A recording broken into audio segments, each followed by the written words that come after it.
li sadri wa yassir li amri wahlul 'uqdatam min lisani yafqahu qawli. Assalamualaikum warahmatullahi wabarakatuh.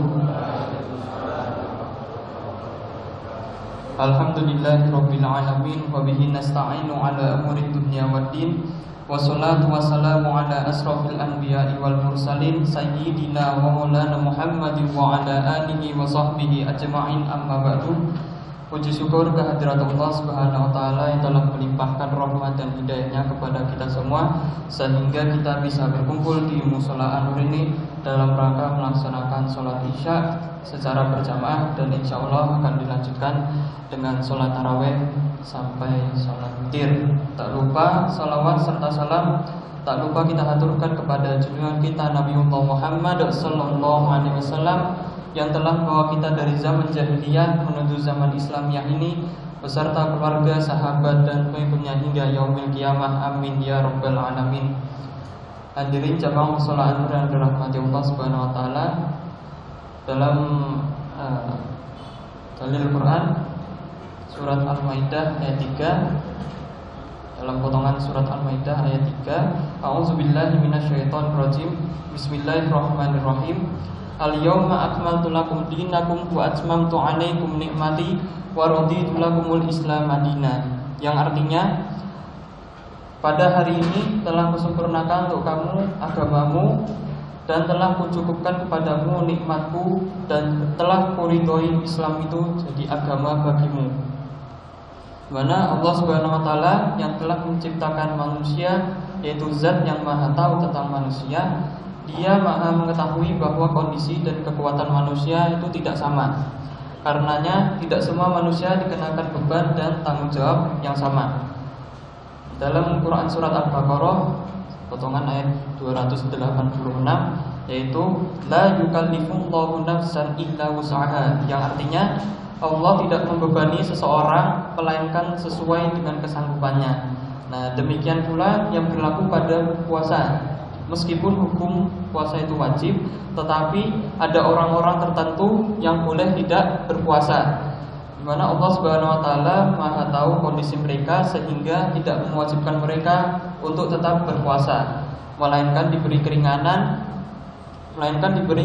untuk berbuka.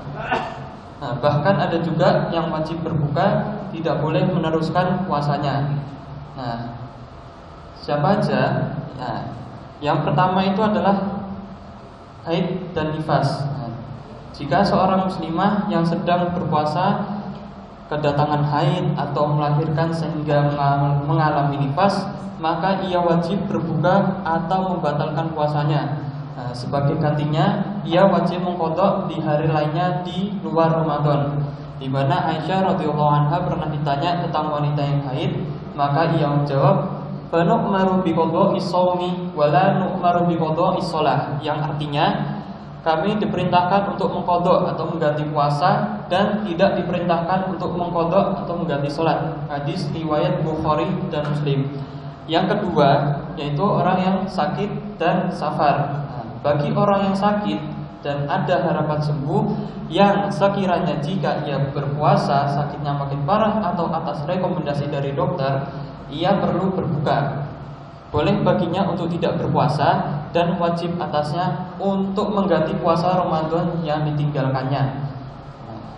Dalam Quran surat Al-Baqarah ayat 184 dalam potongannya, yaitu faman kana minkum maridun aw ala safarin fa'iddatum min ayyamin ukhra, yang artinya barang siapa di antara kamu ada yang sakit atau dalam perjalanan lalu ia berbuka, maka wajiblah baginya berpuasa sebanyak hari yang ditinggalkan itu pada hari-hari yang lain.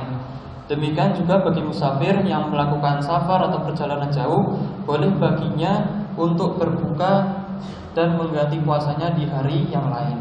Nah, di antara hadis yang menjadi dalil pendukung atas bolehnya berbuka bagi orang yang safar adalah hadis dari Abu Sa'id Al-Khudri yang menuturkan bahwa kami bepergian bersama Rasulullah Sallallahu Alaihi Wasallam ke Mekah, sedangkan waktu itu kami berpuasa. Nah, kami berhenti di suatu tempat, maka sabda Rasulullah Sallallahu Alaihi Wasallam bersabda, sekarang mengatakan bahwa sekarang engkau telah dekat musuhmu dan berbuka lebih menguatkan dirimu. Maka hal itu merupakan keringanan dan diantara kami ada yang berpuasa dan ada yang pula yang tidak. Kemudian kami berhenti di suatu tempat yang lain. Maka Nabi SAW bersabda, esok pagi engkau akan menyergap musuhmu dan berbuka lebih menguatkanmu. Dari itu berbukalah kamu. Maka hal itu merupakan keharusan hingga kami pun berbuka. Lalu di belakang itu engkau lihat kami berpuasa lagi bersama Rasulullah SAW dalam perjalanan. Hadis riwayat Muslim, Ahmad dan Abu Dawud. Lanjut yang ketiga yaitu yang ketiga adalah usia tua atau sakit yang tidak ada harapan sembuh. Nah, orang yang telah lanjut usia, yang susah untuk berpuasa, serta orang yang sakit dan tidak ada harapan sembuh, maka bagi mereka itu adalah uzur yang membolehkannya untuk tidak puasa Ramadan. Sebagai konsekuensinya, sebagai penggantinya, mereka diwajibkan untuk membayar fidyah. Dalam surat Al-Baqarah ayat 184, wa 'alal ladzina yutiqunahu fidyatun ta'amu miskin, yang artinya dan wajib bagi orang-orang yang berat menjalankannya jika mereka tidak berpuasa itu membayar fidyah, yaitu memberi makan seorang miskin.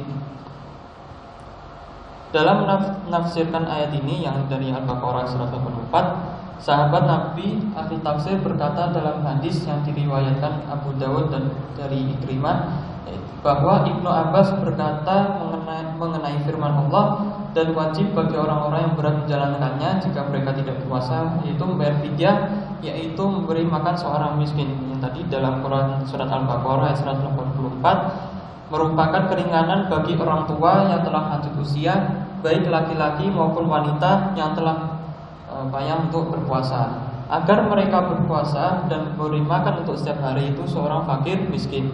Begitupun wanita hamil dan menyusui anak. Jika mereka khawatir akan keselamatan anak-anak mereka, mereka boleh berbuka dan memberi makan. Hadis riwayat Abu Dawud. Yang terakhir adalah hamil dan menyusui. Menurut golongan Hanafi, Abu Ubaid dan Abu Saur, mereka hanya diwajibkan mengqadha dan tidak membayar fidyah. Sedangkan menurut pendapat Ahmad dan Syafi'i, jika mereka berbuka karena kekhawatiran terhadap keselamatan anak saja, maka mereka wajib mengqadha dan membayar fidyah. Tetapi bila yang dikhawatirkan adalah keselamatan mereka sendiri atau keselamatan diri serta keselamatan anak mereka, maka mereka hanya wajib mengqadha. Nah, sedangkan menurut Ibnu Abbas, mereka wajib membayar fidyah jika khawatir akan keselamatan anaknya. Begitupun pendapat Ibnu Umar sama seperti pendapat Ibnu Abbas di atas. Mungkin itu saja yang dapat kami sampaikan pada untuk malam hari ini. Kurang lebihnya mohon maaf. Wa minkum wabillahi taufiq wal hidayah wa ridho wal inayah. Wassalamualaikum warahmatullahi wabarakatuh.